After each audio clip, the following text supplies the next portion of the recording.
Bonjour la famille, bonjour tout le monde. Je suis Maman Langaï, votre sœur, votre mère et votre tante. Je viens continuer notre livre que nous avons commencé ensemble.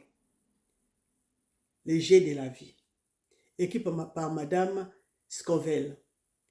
Je vous ai parlé dans la première partie de notre subconscient, qui est notre ami fidèle. Ça dépend de comment nous l'utilisons. Ça dépend de comment nous l'orientons.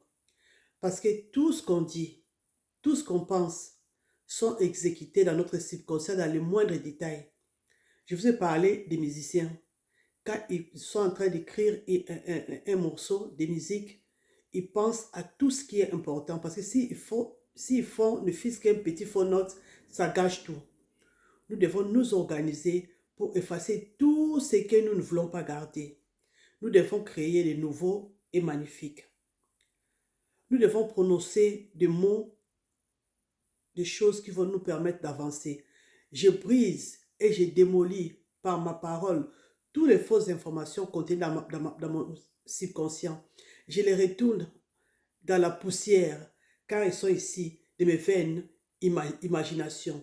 J'écris des archives parfaites à l'intermédiaire des crises intérieures, des archives de la santé, de la richesse, de l'amour, de la paix et de l'expression parfaite de la vie. Tu dois prononcer ça. C'est très important. Nous avons besoin de la paix. Nous avons besoin d'avancer. C'est très important pour nous. Tu ne peux pas évoluer si tu ne changes pas tes paroles. Tu peux changer ta situation seulement en changeant tes paroles. Tu dois connaître le pouvoir de ta parole. Parce que la mort et la vie, c'est eux au pouvoir de la langue. La mort et la vie sont au pouvoir de la langue. Nous arrivons au chapitre D. La loi de la prospérité. Chapitre D, la loi de la prospérité. Vous savez, Dieu nous promet de l'abondance. L'abondance est le plan de Dieu. Dieu est notre ressource. Dieu est notre ressource. Nous pouvons seulement libérer cette ressource en parole. On doit confesser et avoir une foi parfaite par rapport à ce qu'on dit. Nous devons retenir quelque chose que la Bible, à l'Ésaïe, il est écrit que la parole de Dieu ne peut pas sortir et retourner sans effet. Ça veut dire que les mots ont le pouvoir. Si ça sort, ça ne retourne pas sans effet. Que ça soit en bon ou en mal, que ça soit en bien ou en mal, sache que quand les mots sortent, ne retournent pas sans effet. Il y a une femme qui est venue voir Madame Scovell. Madame avait une dette de 3 000 $ et elle devait être suivie en justice pour ces 3 000 $. Elle est venue voir Madame Scovell pour voir ensemble qu'est-ce qu'ils vont faire parce que la dame n'avait rien. Elle voulait voir comment obtenir l'argent. Elle était désespérée. Madame Scovell a dit à cette femme que Dieu est son ressource. Et il y avait des ressources sur chaque demande de la parole que nous prononçons. Et Madame Scovell a prononcé, donc a prié que cette femme obtienne les 3 000 $ de la bonne manière. Elle doit l'avoir d'une manière parfaite. Et le 15 est arrivé, mais l'argent n'était pas arrivé. Donc l'argent n'était pas matérialisé. La femme a appelé Madame Scovell. Elle ne savait pas quoi faire. Madame Scovell a répondu à cette femme que là nous sommes samedi. Le 15 est tombé samedi. Ce que tu vas faire, c'est ton comportement. C'est ta façon d'agir. Tu dois te comporter en une femme riche. Ça veut dire que tu dois te voir en train de régler tes dettes, en train de payer tes crédits. C'est très important. Donc le samedi là, ils se sont organisés. Madame Scovell a croisé cette femme. Ils sont partis au restaurant manger. Et elle a dit à cette femme qu'à ce moment-là, elle n'était pas obligée de pleurnicher. Au contraire, elle devait vivre comme une femme riche. Ils sont au restaurant. Elle devait commander quelque chose de bien, peu importe les prix, parce qu'elle pouvait financer ses repas. Elle manquait 3 000 $ pour payer ses dettes, mais elle pouvait financer les repas. Donc, il fallait commander quelque chose de bien et se voir en riche, se voir comme une femme qui réussit, une femme qui peut payer ses dettes. Ça veut dire que Madame Scoville a travaillé le mental, le moral, le spirituel de cette femme. Madame Scoville a montré à cette femme que on va partir au restaurant, on va commander la nourriture, comme les gens qui ont beaucoup d'argent, et on va manger. N'oublie pas qu'aujourd'hui, on est le 15, c'est un samedi. Les samedis, il n'y a personne qui va venir réclamer leur crédit. Donc, mets-toi à l'aise et tu dois rester ouvert d'esprit. Tu dois rester positive. C'est ce que Madame Scoville a voulu montrer à cette femme. Et c'est ça qui s'est passé. Donc, elle devait agir comme si elle avait déjà reçu de l'argent. Donc, le lendemain, le dimanche, elle a encore appelé Madame Scoville pour rester ensemble avec. Madame Scoville a dit que non, c'est pas moi qui te protège. Tu es divinement protégé. Et le bon Dieu n'arrive pas trop tard. Et le même dimanche soir, elle a appelé Madame Scoville. Elle a dit qu'il y a un miracle qui s'est produit. La femme était assise dans sa chambre. Quelqu'un a sonné à la porte. Et elle a dit à la femme de chambre, ne laissez personne entrer. Mais la femme de chambre, curieuse, elle a regardé par la fenêtre. Elle a vu que c'était le cousin de cette femme qui a sonné. Et la femme a dit à la servante, rappelle-les, je dois les voir. Et son cousin est revenu. Ils ont parlé pendant 1 heure. Et au moment de partir, le cousin demande à sa cousine, au fait, comment vont les finances? Et elle a dit, j'ai besoin d'argent. Et son cousin a dit que je vais te donner 3 000 $ le premier du mois. Là, on était le 16. Mais son cousin lui promet de lui donner l'argent le premier du mois. Elle n'a pas dit à son cousin qu'elle devait payer ça les 15. Mais Madame Scoville a dit, on va garder l'espoir. Il faut retenir quelque chose, que l'esprit n'est jamais en retard. Le bon Dieu n'est jamais en retard. Dans tout ce que tu entreprends, mets dans ta tête que chaque chose a son temps et que le bon Dieu n'est jamais en retard. Si tu mets ça dans ta tête, tu vas voir. Et Madame Scoville a fait la prière que la femme a déjà reçu de l'argent dans le plan invisible. Parce que si tu reçois quelque chose dans le plan invisible, dans le plan visible, ça sera possible. Et le lundi, son cousin l'appelle pour dire que passe aujourd'hui au bureau et je vais te donner de l'argent. Alors qu'à la base, son cousin avait promis de lui donner de l'argent à la fin du mois, dans le premier du mois. Mais comme la femme a gardé l'esprit ouvert, elle est restée positive. Et Madame Scoville l'a accompagnée dans sa prière. Madame Scoville a tout fait, a dit à Dieu que cette femme a déjà reçu de l'argent dans sa conscience, dans son spirituel, dans sa morale. Du plus profond d'elle, elle a déjà reçu de l'argent. Tout ce qui reste, c'est la matérialisation. Et c'est ça qui s'est passé. Le lundi matin, son cousin l'a appelé. Elle est partie, elle a pris les 3 000 $. Directement, elle est passée à la banque. Elle a fait les chèques. Elle a payé ses crédits. C'est de ça qu'il s'agit. Vous voyez, si quelqu'un demande des succès et se prépare à l'échec, tu vas obtenir l'échec. Parce que c'est de ça que tu t'es préparé. Un homme est venu voir Madame Scoville. Elle voulait que Madame Scoville prie pour elle pour que ses dettes soient effacées. Alors que toi, tu veux payer la facture, mais tu n'es pas positif. Quand tu penses à payer tes dettes, tu dois te voir en train de payer tes dettes. C'est très important. Je vais vous parler des 3 rois qui se trouvent dans la Bible, qui avaient besoin d'eau pour leurs chevaux et pour leurs travailleurs. Et quand ils sont partis consulter le prophète, je ne sais pas si c'est Élie ou Élisée, ils sont partis trouver pour parler de leurs problèmes parce qu'ils avaient besoin d'eau pour leurs chevaux et pour leurs travailleurs. Et le prophète, je crois que c'est le prophète Élisée. Le prophète Élisée les a dit quoi? Même s'ils sont dans le désert, ils doivent creuser des trous. Creuser des trous. Et en creusant des trous, ils doivent garder leur croyance. C'est très important. Ils doivent creuser les trous. Le trou là, ça signifie quoi? Ça signifie tout simplement que c'est une manière de préparer leur croyance. Tu dois te préparer à la chose que tu veux obtenir. Ça veut dire, tu crois à quelque chose que tu n'as pas encore vu, mais tu gardes l'esprit ouvert. Et les 3 mages ont fait des trous. Madame Scoville a aussi parlé d'une femme qui cherchait l'appartement. Et c'était le moment où les appartements étaient difficiles à trouver à New York. Il y avait pénurie des appartements. Et la femme voulait à tout prix un appartement. Les gens de son entourage disaient toujours à la femme que dommage pour toi, tu ne vas pas trouver l'appartement. En ce moment, il y a pénurie. Personne n'a la facilité de trouver l'appartement. Mais cette femme, elle a dit que non. Elle a dit que non. Ne me plaignez pas. Je suis une superwoman. J'obtiendrai un appartement. Elle a prononcé ces mots. Esprit infini, ouvre la voie au bon appartement. Elle savait qu'il y avait une ressource sur chaque demande. En travaillant sur le plan spirituel, il n'y avait pas de raison qu'elle n'obtienne pas quelque chose qu'elle veut dans le plan physique.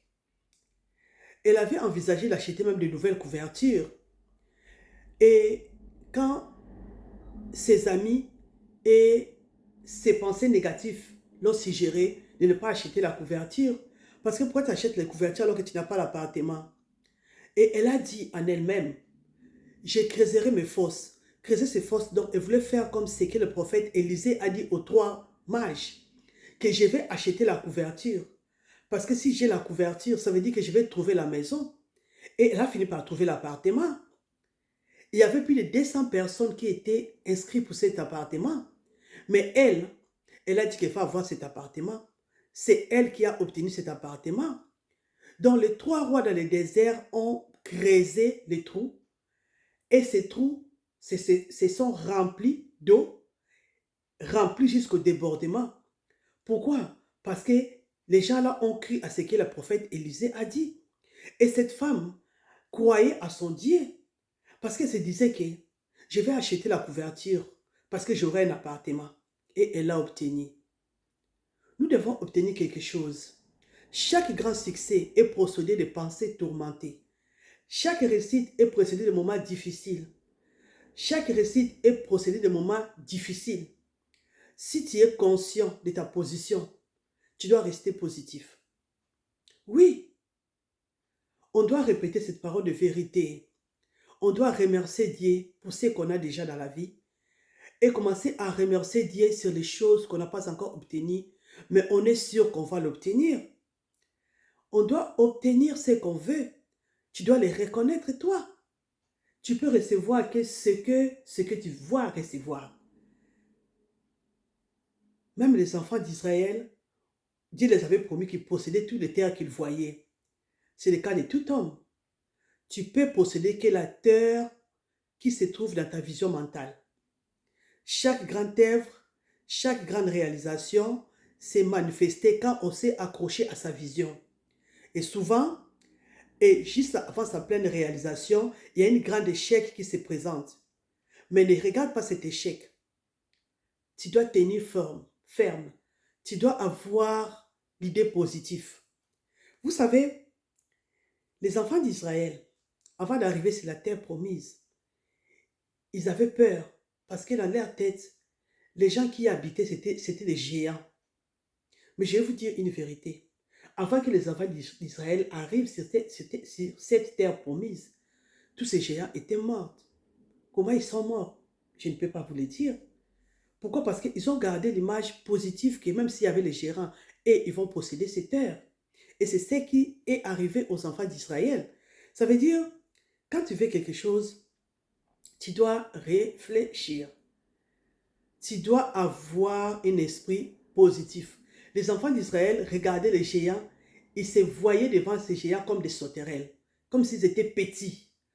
Quand tu connais les lois spirituelles, tu ne dois pas être troublé de lois naturelles. Tu dois être terrorisé par ce qui est physique, par les 5 sens.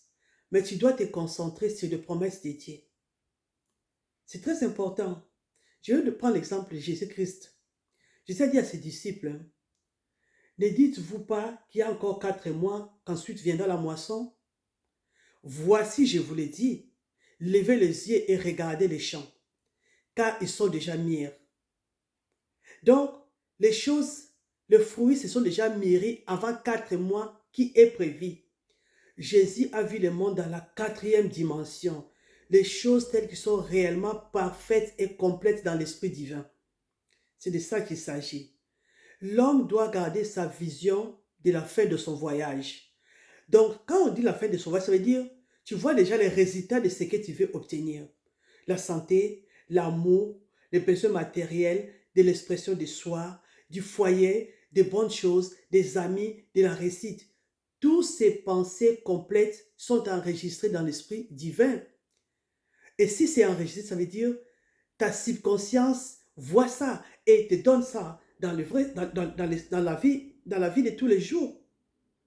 Il y a un homme qui est venu voir Madame Scoville pour avoir les traitements. Ce monsieur avait besoin de 50 000 $ pour son entreprise. 50 000 $ pour son entreprise. Et le délai était presque épuisé. Donc, il restait seulement une journée, donc le lendemain. Et ce lendemain, c'était incendie. Et le monsieur vivait très loin. Quitter chez lui pour arriver à la banque. C'est le trajet. Ça va prendre beaucoup de temps. Et quand il est venu parler, voir Madame Scoville lui a dit quelque chose de très important. Madame Scoville a regardé le côté désespoir que le monsieur avait. Personne ne voulait investir dans son entreprise et la banque avait déjà refusé les prêts. Et Madame Scoville a dit que donc, quand tu es arrivé à la banque pour demander les prêts, tu as perdu ton sang-froid. Et quand tu perds ton sang-froid, ça veut dire que tu perds ton pouvoir. Ça, c'est quelque chose qui nous arrive souvent. Quand on arrive devant quelque chose qu'on ne contrôle pas, nous perdons notre sang-froid. On n'a pas le droit de perdre notre sang-froid. On n'a pas le droit de paniquer. Le côté humain vient toujours. C'est le côté-là qui nous montre la réalité. Que waouh, on t'a refusé le crédit. Ah waouh, tu ne peux plus rien faire. Oh là là, tu as déjà échoué. Tu vois toutes ces idées négatives qui nous traversent la tête. C'est ça qui nous empêche d'avancer. C'est pour ça que Mme Scoville a dit à ce monsieur que quand tu es arrivé à la banque et que la banque t'a refusé le crédit, tu as paniqué. En paniquant, tu as perdu tes moyens, tu as perdu ta force, tu as perdu ton pouvoir. Alors que si tu gardes ton sang-froid, si tu restes posé, n'oubliez pas, il y a une chose très importante que nous devons toujours retenir. Tout ce qu'on ne peut pas contrôler, on doit le laisser à une force suprême. Tout ce que je ne peux pas diriger, il faut appeler la force qui nous dépasse pour le surveiller, pour le contrôler, pour le diriger. C'est pour cela, il est écrit dans la Bible, « Venez à moi, vous tous qui êtes fatigués et chargés, et je vous donnerai du repos. » Nous lisons la Bible, mais nous ne croyons pas à ce qui est écrit dedans. Commençons à y croire. Venez à moi, vous tous qui êtes fatigués et chargés, et moi, votre Dieu, je vous donnerai du repos. Quand tu arrives devant une circonstance que tu ne peux pas contrôler, que tu ne peux pas gérer, laisse ça à Dieu. Ça veut dire reste zen, posé, relax. C'est ça en fait. Le monsieur a paniqué à la banque, c'est pour ça qu'elle a perdu, on ne l'a pas donné les crédits. Et Madame Scoville l'a dit, si vous vous contrôlez vous-même, vous gardez votre sang-froid, vous allez obtenir ce que vous voulez. Et Madame Scoville a dit à ce monsieur, va à la banque et je vais traiter le dossier. Madame Scoville a dit à ce monsieur, quand tu vas partir, sache que tu as des liens spéciaux, des liens d'amour, des liens de paix avec tous les gens qui travaillent à la banque. Et quand tu vas arriver, comme tu as les liens d'amour et de paix, le crédit te sera accordé. Et la femme dit que tout est facile quand je suis devant vous, Madame Scoville. Mais quand je suis seule, ce n'est pas ça. Madame Scoville a dit, vous devez savoir une chose, Dieu n'a pas besoin de temps. Et avec lui, tout est possible. Avec lui, rien n'est trop tard. Madame Scoville a dit à ce monsieur que moi, je ne connais rien aux affaires. Mais je connais tout de Dieu. Je connais sa façon d'agir. Je connais sa façon de faire. Je connais quand est-ce que tu décides de quelque chose, comment ce Dieu agit. Et ce monsieur a insisté sur le fait que c'est facile quand on est devant Madame Scoville. Mais quand il est loin, ce n'est pas facile. Et le monsieur est parti. Il est parti chez lui. Et le lendemain, il a pris le train. Et ce qui est fou dans tout ça, logiquement parlant, il devait arriver vers 10h et quelques à New York et arriver à la banque peut-être vers 10h30, 10h40. Mais le train était en retard. Regarde encore autre chose qui vient s'ajouter à ces problèmes. Le train est en retard. Il est arrivé à la banque vers 12h moins. Et arrivé à la banque, il y a quelqu'un qui l'a reçu, qui a demandé qu'est-ce qu'il pouvait faire pour elle. Le médecin a dit que je suis venu pour les crédits. La dame a dit, suivez-moi.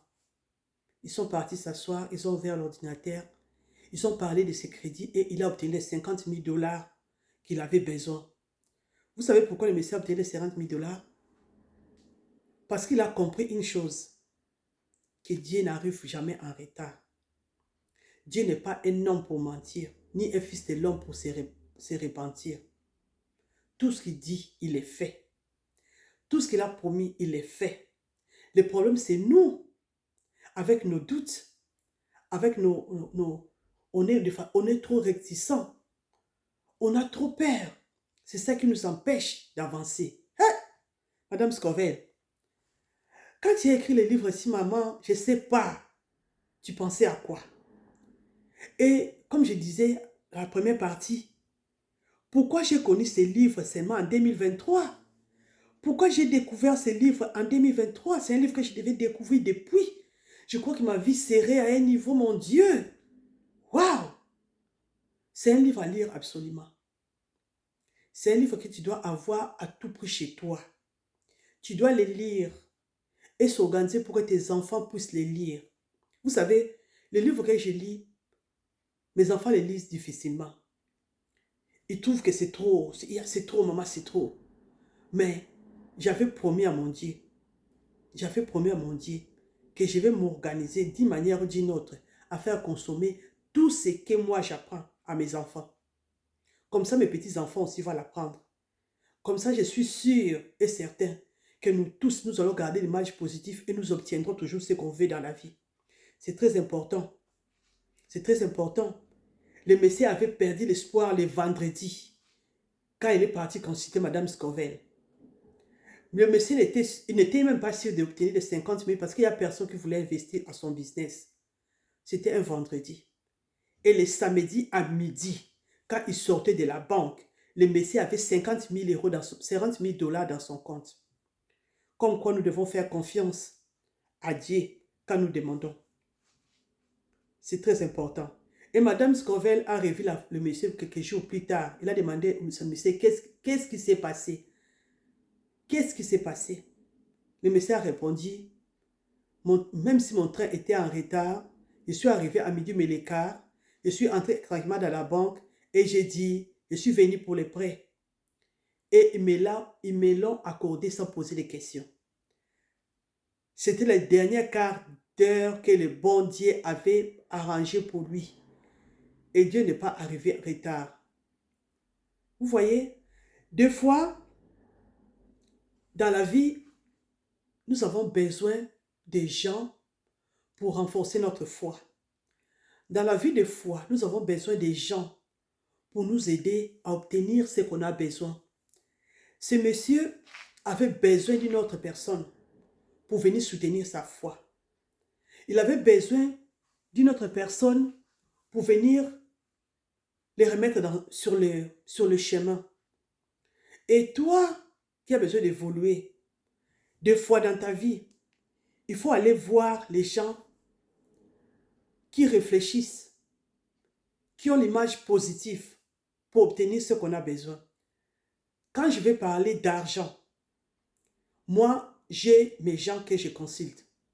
Oui, je regarde autour de moi les gens qui réussissent, les gens qui ont l'image parfaite de l'argent. Quand je vais acheter la maison, je regarde les gens qui ont déjà acheté des maisons autour de moi, les gens qui ont l'image positive de l'achat de la maison. Quand je vais voyager, je regarde autour de moi les gens qui voyagent, les gens qui ont l'image parfaite du voyage. C'est les gens-là que je pars consulter pour poser des questions. Pourquoi? Parce que c'est les gens qui vont me donner des clés que j'ai besoin pour évoluer. Ces messieurs avaient besoin d'une personne qui peut l'accompagner dans ses projets. Vous voyez, tout ce que tu veux faire dans la vie, des fois tu as besoin de soutien d'une personne. Un homme qui réussit, en général, a une femme qui met les genoux au sol pour prier pour le projet de son homme. Et nous devons faire la même chose avec nos enfants. Un enfant qui n'a pas confiance en lui, un enfant qui n'est pas sûr de ses plans. Nous, étant parents, nous devons être derrière ces enfants. Nous devons les rassurer, nous devons les accompagner, nous devons se battre pour enlever cette façon de douter qui traverse leur tête. Nous devons leur montrer que les doutes ne jouent pas trop à notre faveur. Nous devons être avec nos enfants, les accompagner, à battre ou à effacer la peur de leur tête. Parce que la peur sera toujours là, nous aurons toujours peur. Nous allons trembler. Mais nous devons accompagner nos enfants, accompagner nos femmes, accompagner nos maris quand ils sont en train de faire quelque chose dans la vie. Le soutien d'une personne, ça fait du bien. C'est ce que le monsieur avait besoin. Il avait besoin de Madame Scoville pour tenir à sa vision. On a tous besoin de ça. Même Jésus savait que c'est très important d'avoir une deuxième personne. C'est pour cela qu'il y a ce verset qui dit, si deux entre vous s'accordent pour demander quelque chose à Dieu, il leur sera accordé. C'est la puissance de l'union. Quand on est deux sur un projet et que nous deux, nous regardons dans la même direction, nous avons la même vision, nous voyons le même résultat, cette chose va réussir. Cette chose va réussir. Si deux se mettent ensemble pour demander quelque chose, cette chose leur sera accordée. Ce n'est pas un jeu, ça marche à tout prix. Ça marche à tous les coups. C'est la raison pour laquelle ce monsieur qui avait besoin de 50 000 $ avait besoin de quelqu'un pour venir accompagner pour venir soutenir sa croyance. Et Madame Scoville a joué ce rôle. Et le Messie a obtenu les 50 000 $. C'est la raison pour laquelle nous devons aussi se battre pour quelque chose. Parce que des fois, quand c'est moi qui ai ces projets, au fond de moi, des fois, je doute de ces projets. Mais quand je peux avoir quelqu'un qui a déjà réalisé ces projets, ou bien quelqu'un qui a la vision plus élevée que moi, cette personne vient ajouter sa croyance à ma croyance. Cette personne vient m'apporter sa force. Cette personne vient m'apporter quelque chose de plus. Et ça me donne la force de tenir. Pourquoi? Parce que cette personne n'est pas proche de la situation que je suis en train de traverser. Donc, c'est facile que cette personne se bat et me donne la force par rapport à ce que moi j'ai fait. N'hésitez pas à demander de l'aide de temps en temps. C'est très important. Parce que si quelqu'un te voit réussir, tu finis par réussir. Si un parent voit son enfant réussir, l'enfant va réussir. Si un frère voit son frère réussir, ses frères vont réussir. Madame Scoville a parlé dans son livre d'une sœur qui dormait et a vu dans ses rêves son frère traverser le moment difficile. Son frère a fait l'accident. Et en se réveillant, cette sœur a fait la prière. Elle a fait la prière, elle a béni son frère. Elle a dit que mon frère ne peut pas avoir un problème sérieux en ce moment. Mon frère doit être en parfaite santé. Mon frère doit réussir. Mon frère ne peut pas faire l'accident.